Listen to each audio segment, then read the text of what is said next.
ती मध्ये शिकत आहे. आज मी तुम्हाला एकलव्य व गुरु द्रोणाचार्यांची गोष्ट सांगणार आहे. एकलव्य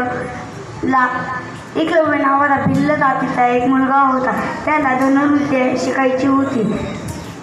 त्याने गुरु द्रोणाचार्यांना विचारले, तुम्ही मला धनुर्विद्या शिकवतात का? तेव्हा गुरु द्रोणाचार्यांनी नकारले. तरीही एकलव्याने हार न मानता गुरु द्रोणाचार्यांची एक मूर्ती बनवली आणि त्यापुढे तो सराव करू लागला. हळूहळू तो धनुर्विद्या निपुण झाला.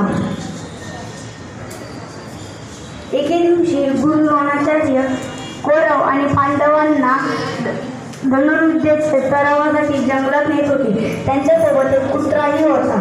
तो कुत्रा पळत पळत जाऊन पुढे गेला आणि एकलव्याचा वेगळा वेश पाहून त्याच्यावरती भुंकायला लागला. एकलव्याने असे बाण सोडले की त्या कुत्र्याच्या तोंडाला काहीही इजा न होऊ आणि त्या कुत्र्याचा आवाज पण बंद होऊ असे 7 बाण सोडले. ते बाण पाहून गुरु द्रोणाचार्यांनी इकडे तिकडे बघायला सुरू केले आणि त्यांना एकलव्य दिसला. त्यांनी विचारले, हे बाण तू सोडलेस का?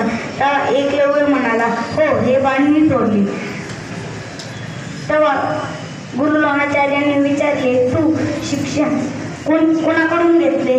तेव्हा एकलव्य म्हणाला की मी शिक्षण तुमच्याकडून घेतले आणि तो गुरु द्रोणाचार्यांना त्यांची मूर्ती दाखवतो.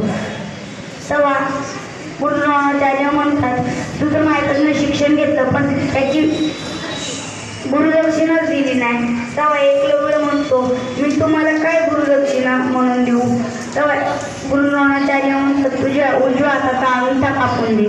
तेव्हा एकलव्याने क्षणभराचा पण विचार न करता आपल्या उजव्या हाताचा अंगठा दिला.